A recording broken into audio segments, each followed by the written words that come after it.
Good morning. Morning. Sir, you're charged with driving while intoxicated. You're facing up to 6 months in jail and or a $2,000 fine. We're going to do probable cause. You have the right to remain silent. Anything you say can or will be used against you. You have the right to have an attorney present. If you cannot afford one, one will be appointed to you, sir. Okay. On December 18th, officer was dispatched to a driver asleep behind the wheel at 1219 Shepherd Drive. Upon arrival, officer observed a red van with the ignition on and run. Middle of the road, engine running, and right in front of the train tracks? That's not just bad luck, that's textbook probable cause for a DWI stop. The officer doesn't even need a field sobriety test at this point. This scene already screams public safety hazard. What would you do if you found this? In a parked position in the middle of the roadway, sitting in front of the railroad tracks. Officer woke up the defendant and observed slurred speech and red glassy eyes. Defendant stated he had left a Christmas party at Club K9 and had consumed multiple Michelob beers. SFSTs were conducted, 6 out of 6 HGN, 5 out of 8 walk and turn, and 2 out of 4 one-leg stand. DIC was read, defendant consented to breath, 0.127 and 0.127, no criminal history. Got it. Do you see if he has a valid Texas driver license? Do you I mind? can run it now, Judge. Please. Mr. Miller, I'm going to find that there's probable cause to go forward with the case. I'm ordering you as a condition of your bond not to consume alcohol, illegal drugs, or unprescribed controlled medication. You will be randomly tested. If you test positive for drugs or alcohol, your bond will be revoked. You will go into custody. Do you understand? Yeah. You have a lawyer. Because you have one, we will waive your appearance. You don't have to waste your time coming to court, but you must stay in touch with counsel. If he comes back and tells me he can't get a hold of you because you're playing games and you're ducking and dodging phone calls, I will issue a warrant for your arrest. And license is valid, Judge. As long as you have a valid license and liability insurance in your name, you may continue to drive, but just be careful. If it does get suspended or if you don't have insurance, you're not allowed to drive. Yes. We good? Okay. Questions? No questions, Your All right. So I'm going to have you guys meet with the coordinator in court 6, and then you guys are good to go. All right, thank you, Judge. All right, guys. Happy tidings. Mr. Coleman, how are you, man? Looks like you are wanted out of the state of Ohio for robbery in the 2nd degree. Iowa, Judge. What did I say? Iowa. No, You're close. sorry, Iowa. Well, not really close. Are you waiving formal extradition, sir?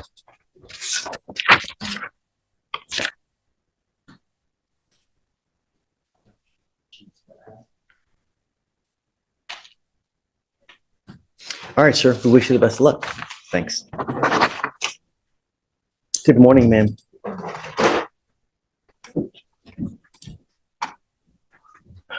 Ma'am, you were charged with 2 counts. You're charged with possession of a controlled substance. You're also charged with theft. Looks like you guys have worked out an agreement where they're going to dismiss the, is this what you want to do, ma'am? You need to understand that this is a very important thing, that you're making a lifetime decision today, that this theft will go on your record. It's going to be there for the rest of your life. You sure you want to do this? You're giving up a lot of rights by entering this agreement. You give up the right to a trial, the right to compel witnesses to testify on your behalf, confront and cross-examine your accusers. If you're not a citizen, there are possible immigration consequences. You can be deported, excluded from the country, denied naturalization. You give up the right to appeal. Once you plead guilty, there's no turning back. It will stay like this forever. You sure you want to do this? All right. How do you plead to the offense of theft? Guilty or not guilty? I'm going to find you guilty, sentence you to 3 days in jail. I'll give you credit for the 3 days that you've done. I'll roll you a court cost so you won't owe anything. Good luck to you, man. Thanks. Thank you, Aaron. Ma'am, we need you to come back in. I did. Good morning, sir. Sir, you're charged with assault of a family member. Your case is 662 days old. You're facing up to a year in jail and or a $4,000 fine. We're going to do probable cause. You have the right to remain silent. Anything you say can or will be used against you. You have the right to have an attorney present. If you cannot afford one, one will be appointed to you, sir. Yes, Judge. On March 5th, 2023, officers were dispatched to a residence in Harris County, Texas, and met with the complainant, who said she had been dating the defendant for 4 years. The complainant stated the defendant had been drinking a lot and noticed his driving was unusual, and told the defendant multiple times to switch so she could drive. The complainant and the defendant switched, and while she was driving, they got into a verbal argument, and the defendant hit the complainant on the right side of her face, causing pain. Once they arrived home, they got into another argument, and the defendant started throwing the complainant's clothing and belongings out of the window of their apartment. The witness was in the car with the complainant and saw the defendant hit the complainant on the back of the head, or on with the back of his left hand on the right side of her face 1 time. Okay. I'd like to redo the protective order. Listen, one was already entered. Do we need them to do a new one?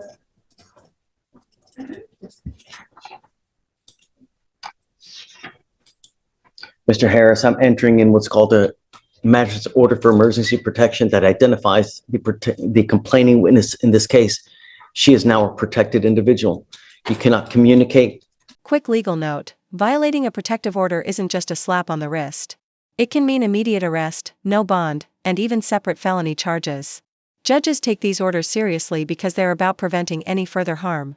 Would you risk jail time just to send a text? You cannot do any family violence, assault, threaten, harass, use another person to communicate a threat or harassing behavior. You cannot be in possession of a weapon, go within 200 feet of where she lives or where she works.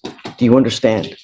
If you violate this protective order, the state can and probably will file a violation of protective order, and it's one of the worst cases you can pick up. Before you leave, you need to get to know this protective order so you don't violate it. I am ordering you not to have any contact with this person and not to be in possession of weapons throughout the remainder of this case.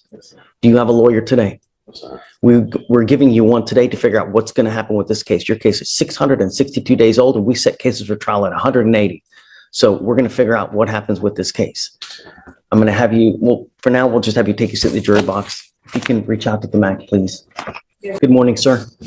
Sir, you were charged with driving while intoxicated, first offense. It's elevated to a Class A misdemeanor because of the high blow, so you were facing up to a year in jail and or a $4,000 fine.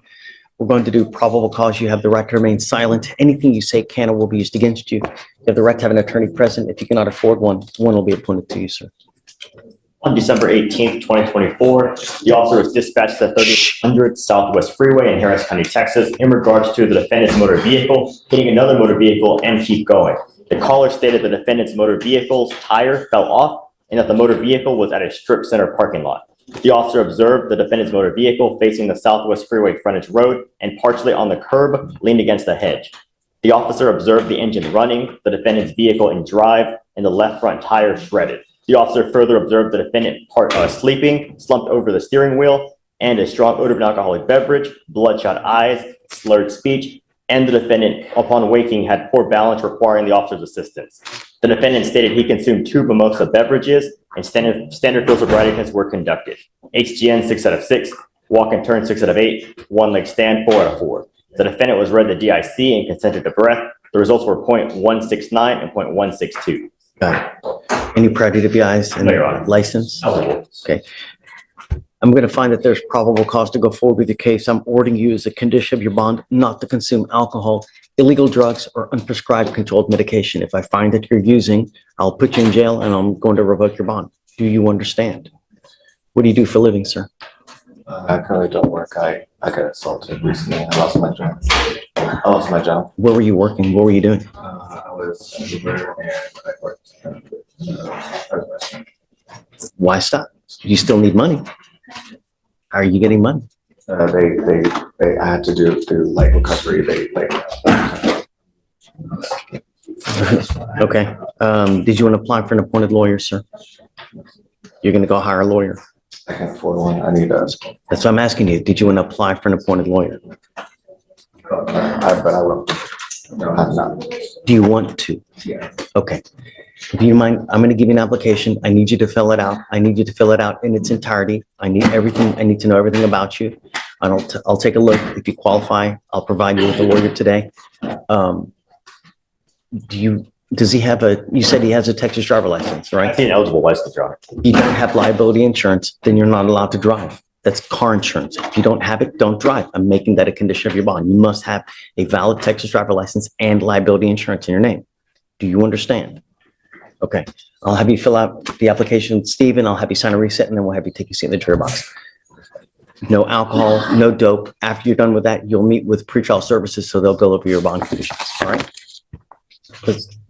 Good morning. Sir, you were charged with driving while intoxicated.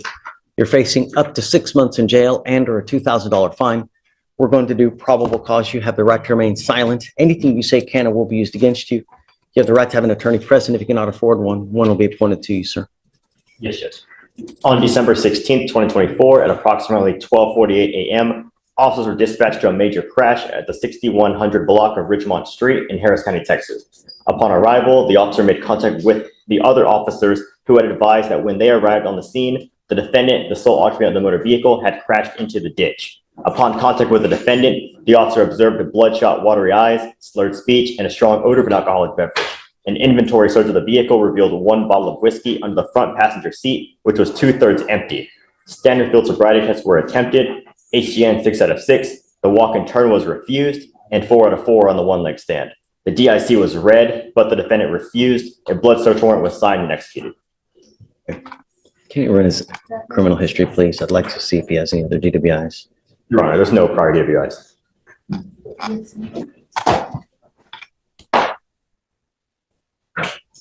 Is there an allegation that he was allegedly consuming alcohol while he's driving? No, Your Honor, they only found a bottle under the passenger seat, not cold touch or anything like that. Mr. Nesbitt, I'm going to find that there's probable cause to go forward with your case. Have you run his license to see if he has a Texas driver's license? It's eligible, Your Honor. Right. I'm ordering you not to consume alcohol or illegal drugs. I'm going to randomly test you. If I find that you're consuming alcohol or illegal drugs, your bond will be revoked. You will go to jail. No more PR bonds. Do you understand, sir? Yes. Okay. You have a license. You're not allowed to drive unless you have car insurance as well in your name. I'm making that also a condition of your bond. Do you understand? Yes. Do you have the ability to hire a lawyer, sir? I'm sorry. Are you working? What do you do in life? I'm a mechanic. What But kind of I money? can afford an attorney. Do you want to apply for an appointed lawyer, sir? Yes. Okay. We'll give you an application. I need to know everything about you. Don't just put zeros because I'm going to send it right back to you. I need to know everything about you. And if you qualify, we'll appoint you a lawyer. But just remember, don't consume alcohol. Don't use illegal drugs. You understand, sir? Yes. Okay. Stephen will give you the application. I'll have you sign a receipt with Ramona, and then we'll have you take a seat in the jury box, sir. Did you want to talk? Yeah, Judge, I've got a case, Derek Adams, on the docket. He was supposed to complete 2 classes by today. Not do it? No, he did, Hey. but he didn't pass one of them. And the contract doesn't require passing, it just requires taking. And so, Ms. Saba, hey. Judge, we have some contracts. I just needed chief approval that that's sufficient. I've never been in this situation. Like, I don't know if I can dismiss a case for failing an effective decision-making Okay. course, but How do you attempting Get it. this, Judge, Really? there's not a single chief working today. So it seems like there's not really effective. So let's roll it to tomorrow. Have him take it again. I'm not coming back here. Zoom in. That's why I have Zoom, to make it easier for you. That's true. I'm appointed. Money's really tight for him. The The case contract is 1,292 days old. We've given him how much grace to get this thing done? Over and over? Really? And it was Judge- just 2 classes, Judge. Last time, if you didn't have it done, you didn't have it passed. I'm carrying you day for day. the contract doesn't require passing. I mean, I'm actually serious about that. Although it's funny. Would be hard pressed to find a chief that's going to acquiesce to that. I mean, really, I mean, I don't know. It was the just, contract. it was a pretty good PTI offer, Judge. It was just effective decision-making and a gun safety class, both of which are 2 hours. The effective. Yeah, it's a decision-making 2-hour class, right? Costs Corey? $22, I believe. There's no reason he shouldn't be able to do it again. Just, a lot of times they don't take it seriously. So let's roll it to tomorrow, have him do it again, and then let him know we're going to redo it day for day until he gets it done. At nearly 1,300 days, I have no sympathy for this person.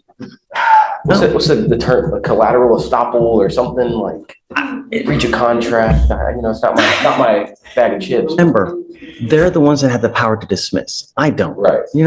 They're the ones, I just sign it. They're the ones who actually file the motion. I know that. So do we know I'm just when is asking. she coming back? I mean, Kelsey won't be back till Monday, Judge. So let's roll it to tomorrow. Yeah. Have him take it again. Maybe he'll pass it this time. Tell him to pay closer attention. It's only 2 hours. It's not much. If he doesn't want to do it, okay, I'm just going to roll into Monday. I'm going to keep doing it. It's 1,300 days. We got to take care of this thing. As long I'm as gonna I set have for a trial. chief tell me that the attempt is fine, like I just can't make that call, Judge. Did you see how good of an attempt it was? He failed it. It was like a 50%. Somewhere around 57. So I'm rolling it to tomorrow. Is there a possibility that we're gonna have a chief? No, As long as there's another not one chief. but if he passes, it gets dismissed. Yeah, and I can ask another, like, if our bureau chief is here or one of our deputy dogs, I can go ask them after docket, Judge. It's up to you. Oh, I've been around everywhere. There's no chiefs. Well, I mean, they would be on the 5th floor, Judge. Yeah, well, regardless, I mean, we have a lot of work to do. We have 3 other courts that we need to cover as well. Yeah. So have him try it again tomorrow. If he doesn't want to do it, then we're just going to roll till Monday. I'm saying. Yeah. Thank you. Really. Is Diane here? He's here, yes. Adams? Come on up. How you doing? Hi. Hi, Joe. Hi, Judge. Nice to see you. Merry Christmas, sir. Merry Christmas to you, Your Honor. What are you doing with your client? Yeah, yes, sir. I did talk to him about the most recent offer that came in this morning. And the VA's not here, so I can't really respond back to her on some evidence. So we were gonna go on. Judge, she emailed me this morning. She's looked at the mitigation packet that defense sent, and she emailed me this morning telling me what her offer is. So everything that I relayed to her is her latest update. What is the offer? It's a 9-month deferred, Judge. Yeah, and, Your Honor, one of the things is, just from reviewing this, it doesn't appear that the mitigation made clear enough, or they didn't take very seriously the statement that the house that the complainant and her mother's living in right now is owned by my client. He's the owner of that house. And they are living there because he's allowing them to live there. Now, he's charged them rent before, but he has not moved to evict them. He wants this process to end. But somehow from the notes that they were reading, What's your client's name? What is your? Ludlow, Hudlow. H-E-D-L-O-W. Yeah. And, The problem is that it's really old. Your Honor, and I discussed that with them, and, so they're willing to keep, he wanted to talk to Mr. Garza directly. I've been back there calling for the last 30 minutes, if not longer, trying to I reach mean, what him. we can do is I can give you till Monday, but it's plea or trial on that day. Yes, sir. You know, That'll be- Mr. Hudlow, come up. And Judge, the state's offer is gonna stand. I mean, Come around Morgan, this way, sir. All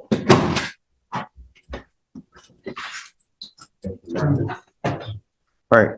Good morning, Mr. Hudlow. Morning. Merry You Christmas. got to understand reasonable minds can differ. Just because you want something a certain way doesn't mean that it's going to happen. In life, it goes like that in every aspect. You know, when you're buying a car, when you're buying a house, whatever it may be.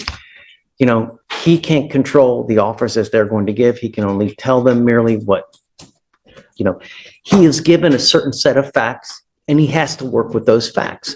Sometimes they're good facts, sometimes they're not so very good, but it is what it is. Now, our case is old. It's 210 days old and we set cases for trial. Here's the reality check. 9 months deferred probation means no conviction if you complete it perfectly. But mess up once, and that deal's gone. This is the fork in the road moment. Accept and move forward, or gamble on a trial that could land you in jail. What's the smarter play here? At 180 days, and I have no idea how this got to be as old as it is now, but it's time to make a decision. Now, in your case, they have offered you a 9-month deferred, which is a type of probation that if you successfully complete, you do not end up with a conviction on your record. You can't tell people it was dismissed because it's not dismissed. It's merely a probation that you took. If you complete successfully, you don't end up with a conviction, right? But that's the offer that they've made for you, and it appears as what the state has said, that it's going to stand. Look, We're happy with that, Your Honor. I'm sorry. you don't have to make a decision today. If you want to make a decision today and you want to be done with it today, we can do that. But I can give you one final setting to Monday if there's other people that you want to talk to. It's up to you, but it's time to put this baby to bed once and for all. So I will give you the opportunity now to talk to Joe to see if that's something that you want to accept now. If you need a little bit more time, I can give you until Monday. But at that point, you must either accept the plea bargain agreement or I'm going to set your case for trial because it's just too old. I haven't had a chance to talk to Eric. Can we set it for Monday? Okay? I'm not saying that, No, look, Actually, I would go you don't with- have to say anything. I'm happy to do that, but you get no more resets after that day. I appreciate So it. if you're unable to get a hold of him or whatnot, I don't care. You need to be diligent in getting together with Eric to figure out what you guys want to do with the game plan. Take a look at all the evidence, and then you make an informed decision at that point. But there's just no more time after that. All right? Yes, sir. Yes, sir. And I'm sure that Joe can try to get you, help you get with Mr. Garza, okay? I don't know with his vacation schedule, I don't want to put anybody out, but that's kind of how I think we ended up here. We have too much. Thank you, Okay. sir. All right, guys, good luck. Thank you. Joe. Thank you very much. You ready? I'm ready. All right, come on. Yes. Mr. Vanderslice.